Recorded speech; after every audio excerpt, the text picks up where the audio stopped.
Hajina maya, YouTube channel lebih channel maya perempu mau nonton welcome to jadi channel maya perempu kolom jadi ada no channel kana guna manggal tadi channel sibu miyang tabir mutara kadi ko like share subscribe to view ngasi suwana boblong punya lak jage horen ko kunda so steam le ko so steam nam bhabuk chakani channel maya so steam chalam daida ngo purei angangi gift for mu le ko angang indam dai na angang ya thawa pui khanga pui konaba ama le rei aiga maka chalui hoji hoite moi su posai puni ko moi su kurkuri packet mayama cham ka packet chama puna chatori yeminasi samya ka yango chinomya sini puja toi che hoji sina ite mana pudoi ba kurkuri packet cham ni se chinomya pukon nam jaure sini hoin sesi yang pam jauraga ai tong jeng ala ke dai gisu pugurogi pochei do myamda yengan jage chinomya मैं कोई सोचती है कोई थोड़े कोई नहीं gift कोई पूरे क्या नहीं कोई गिफ्ट तो ना फैमिली चले आएंगे सकी कोई कारण नहीं होते वो कारण ताला उधर लाए दोहन सोचती हम जोड़ेगा ऐ मथंग वीडियो सुन लोग जरा क्या नाम yang masih kasagi waili ba बापगे ओजाब कोई बुन वाइली कनी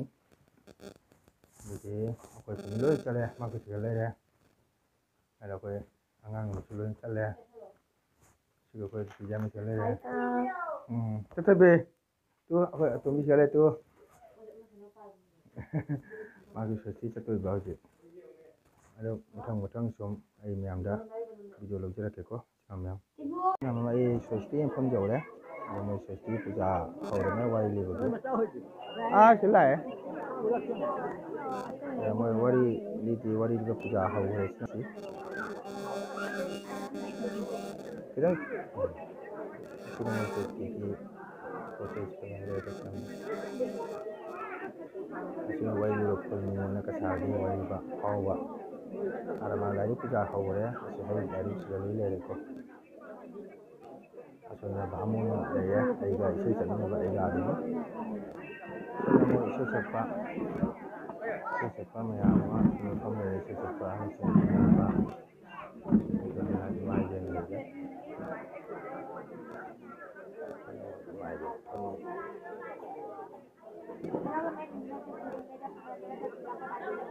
मैं कमी सुकी इन दोनों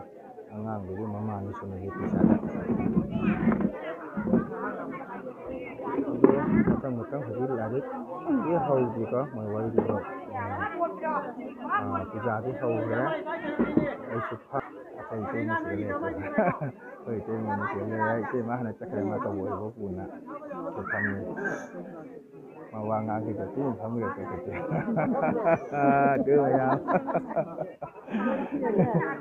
doa yo hai matang yang halak Islam ya yang minasi bahmona ada hari dhani lau hai pa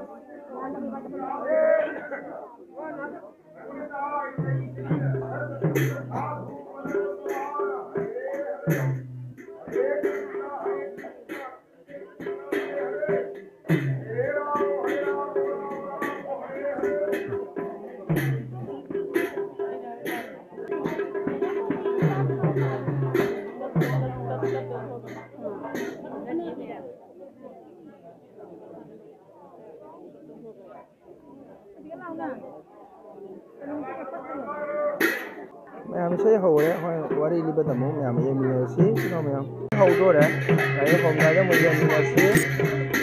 जब कोई नहीं भी तो वारी से तो ऐसा है क्या है क्या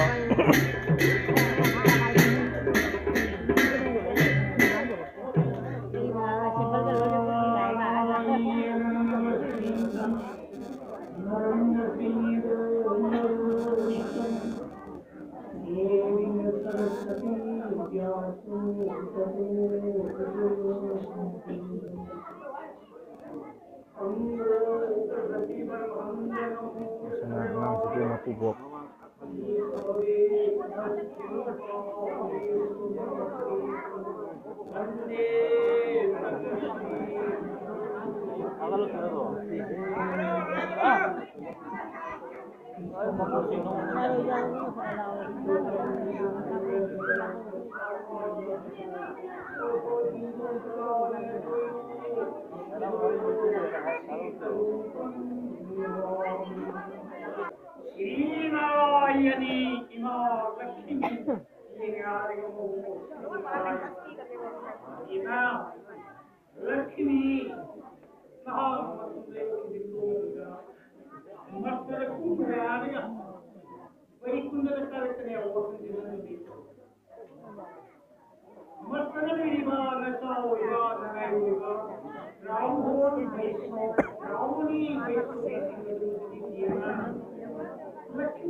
Maya masih wari se laki cari ni ko. Laki cari ni pali dosa.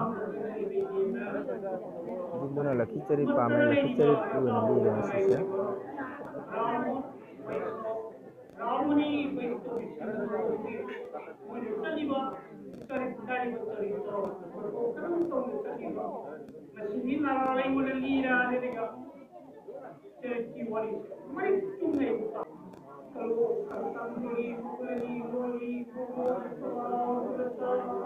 Maka pun ini mandiri. Ulam tengah tanggal lagi ni.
Angang sige memandho mabok ani lepisna mabok ka angang sige nanti memandho wajar angang sige memagi bisa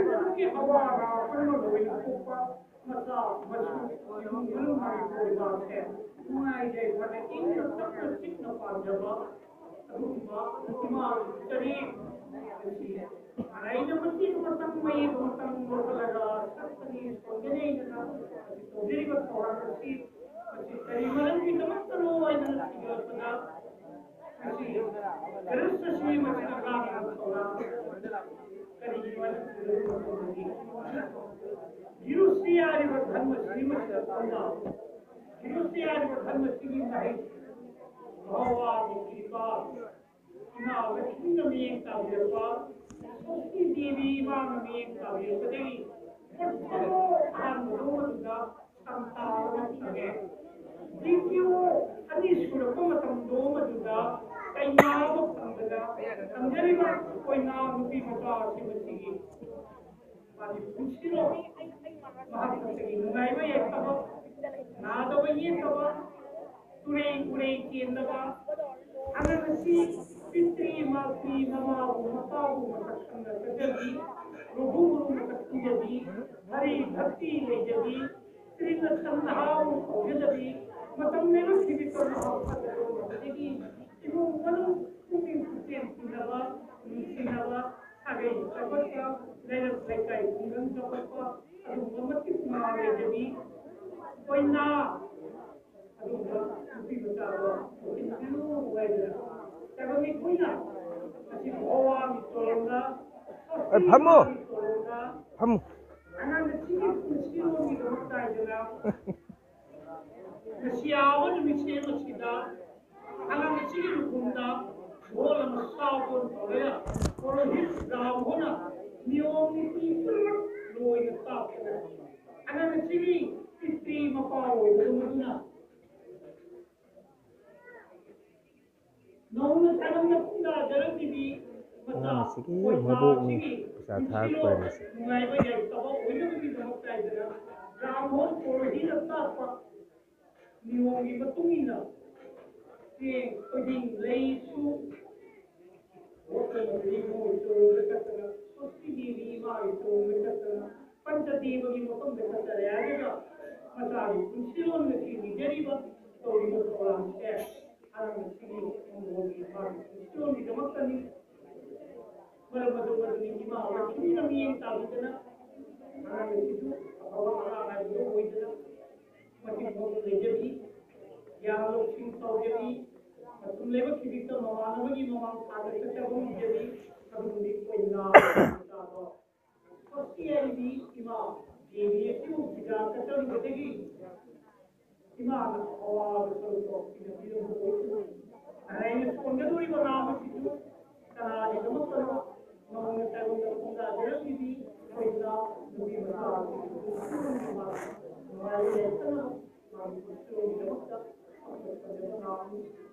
lebih itu maksudnya Ramun ini baik dari itu mina boleh dinasah. Anak kecil Maafkan pokok mati maaf pokok mana? Majai timulai musang baiknya, kayu baiknya. Majai ini bah timulai timu katawa, lagi katawa, kalau ingaro, bulu, re, daging, jugni, nak kerja luar negeri nama. Katawa lagi kaya ada. Kalau ni asal betul tidak lagi. Kalau ni pun asal betul. Kaya jamna. Ki abuk kari hayani anak nasihat palimawadi kerbanum dagi dagi perunda hak rumis sawale pataru ko matundo maduda anak ke ki lagi manunda umas sadada anak ke harawi anak ne kamu matundo maduda anak sigi masado maduda matagi ruo sikala ilai taru ko yum yang simita taru ni कोई असुई बा आराम से करा ये सभी नहीं है बच्चे गांव में कुछ नहीं है उन्हें मतलब तुम है लोग ना आराम क्या उसका आना पाप बिंदु में जाओ दिलो पाप अच्छी कमाओ तो पक्की बा टाइम तो नानी खाई की बा गुरु ने कल बदलू में नाम पीले आते रहेगा मतलब दो में ये ना चलो चलो पितरी पबनी इमाम चलो जरूर चार खतरी माय भी एक को है गुरु ने कृपा पीरे आएगा नाम पीरे सारे बखाना आज बखाना है तब में एक पाउडर लागू तभी होगी अगर तब में पाउडर अगर जम मांगे जम मांगे तो जब मांगे जम मांगे तो जब तुम बोलोगे गुरु ने मां पर निमंत्रण कर तब लोग महाले तो वो आज बोलो कोई ग्रुप है ग्रुप है ꯌꯥꯝ ꯆꯪꯉꯤ ꯇꯥꯏꯕꯪꯒꯤꯗꯨ ꯏꯍꯥꯟ ꯍꯥꯟꯅ ꯑꯗꯨ ꯑꯔꯨꯕ ꯃꯇꯝꯗꯁꯨ ꯀꯣꯏꯕꯗꯨ ꯂꯥꯏꯔꯒ ꯇꯥꯏꯕꯪ ꯄꯨꯔ ꯆꯠꯈꯤꯗꯣꯏ ꯍꯧꯕꯁꯨ ꯃꯥꯡꯉꯤ ꯂꯣꯏꯕꯁꯨ ꯃꯥꯡꯉꯤ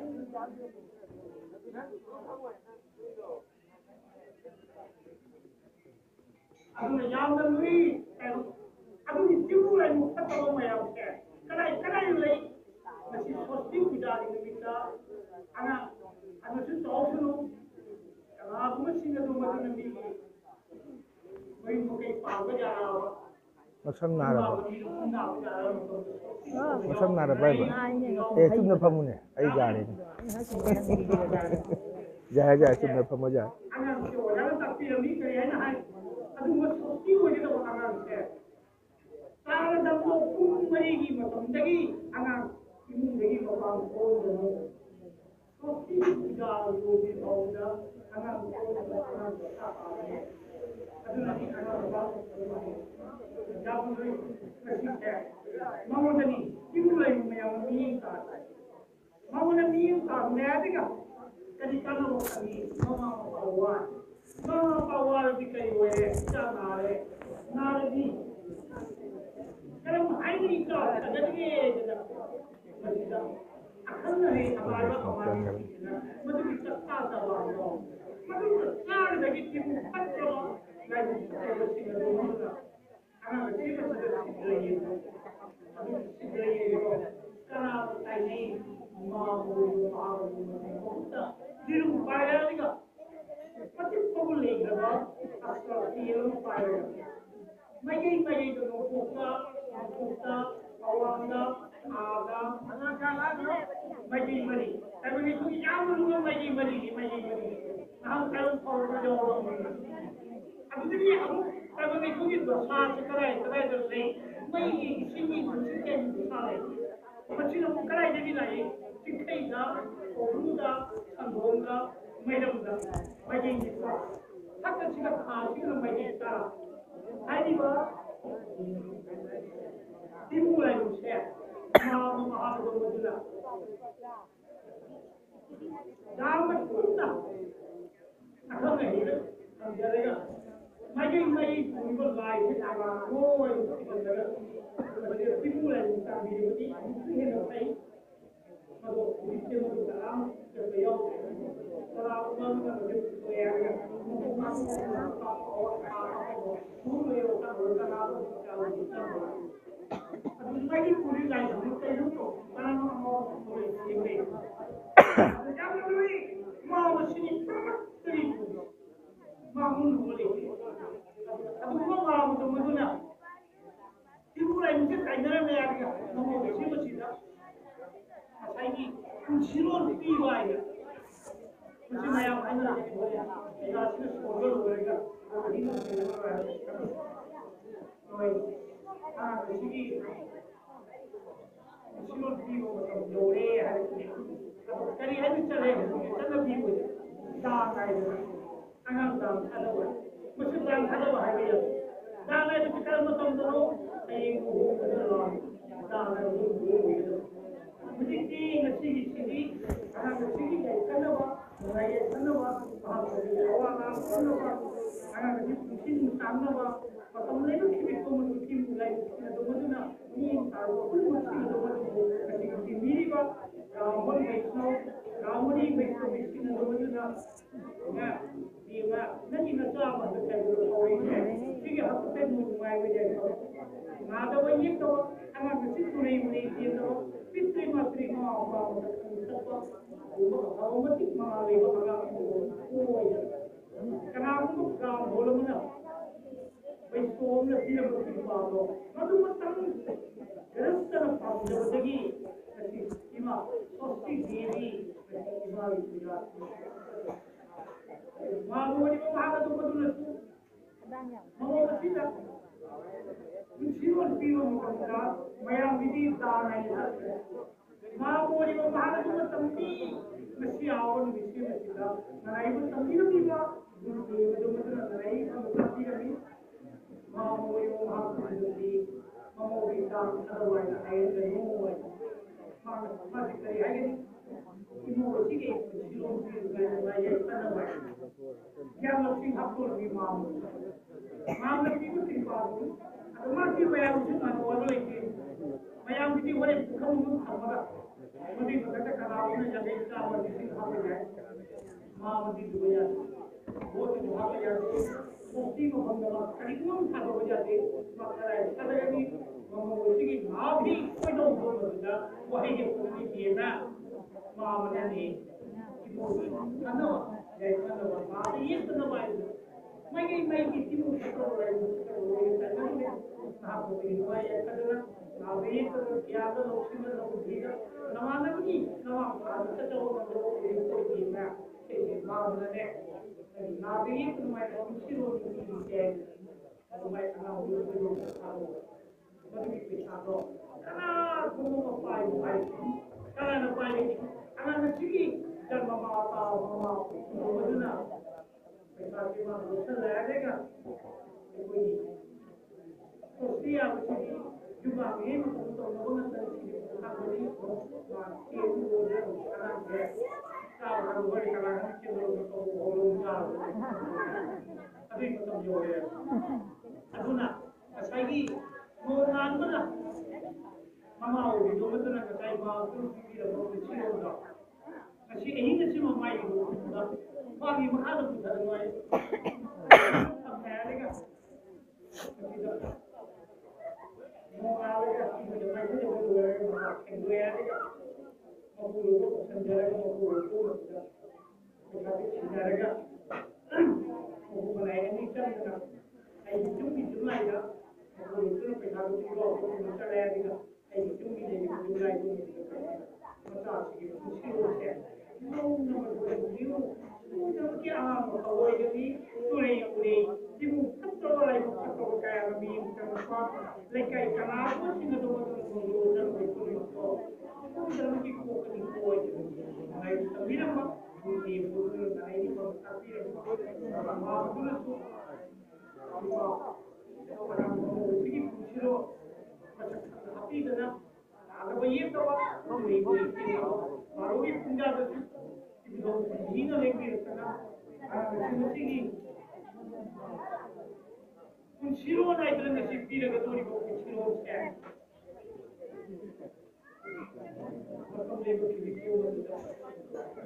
Ina anak sila nak tahu anda juga kumang dah lagi dah school ni boleh ramai tu school bihiro ni kau aja yo kundo ni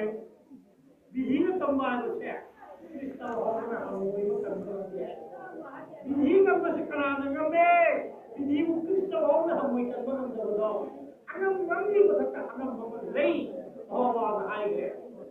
anak mami berkata anak mami lei bidiu kana kumina ngamde adu bidiu ngamde sekarang ngamde karma itu kan adu kana bidiu itu ngami malam adu adu makan mudo matika yang lejana awal itu awal itu pasti diri imam itu ya lejana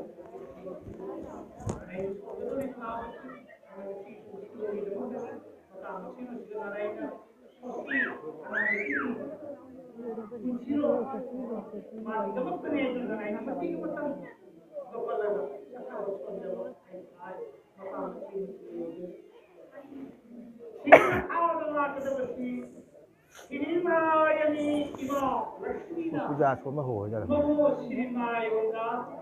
너무 장아. 짱 해봐 너무 장아. 네 이모 너무 장어. video lo vậy thì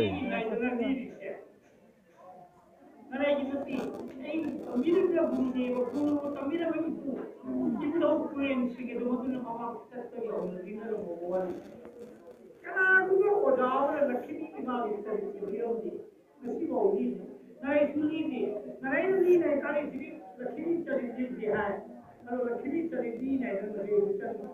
kalau naik di dulu wali sini laki mari jauh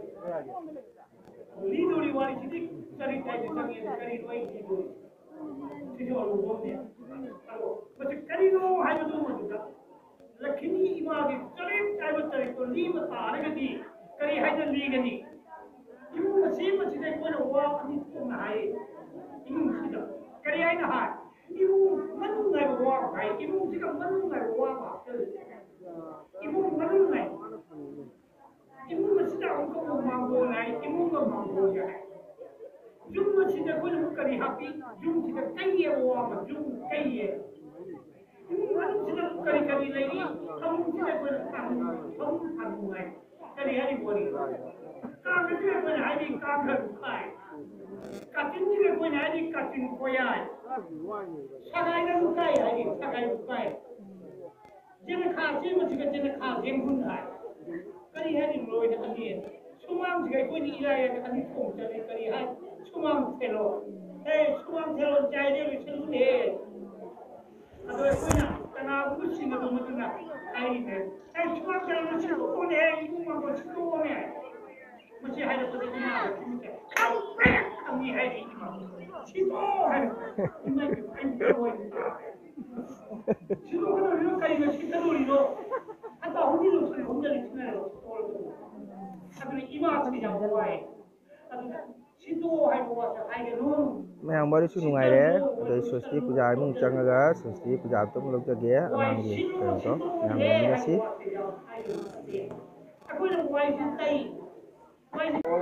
yang sosti puja ho me gana Om Gani Shanne yang ko ya ya o kemanantang mahakai ko sai Gangani sai namo namah Gangani sai namo namah Gangani sai namo namah wow si angang si sosti puja ya taje berji ko yung ni sana le de si mayang yung asina angang ye mama asih macan ni paran pi sa ni pi sonda 쭉 cat bahori ông soi sini minta soi sini minta macet bahori sonda na koi dia malai dah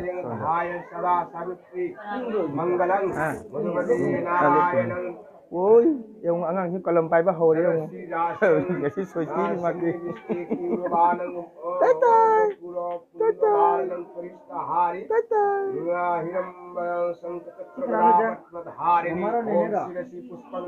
mama igana puja atau tahu ya karena pam na puja tahu dengan sini putih hamna diri ba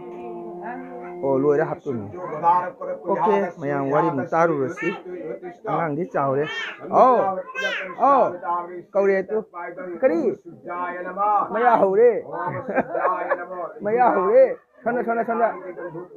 sonda lai haidori kalam pain lai rame mayam na asis komor video lai la su haiba mayam na bo pijira mo sinau mayam wari mutaru rasi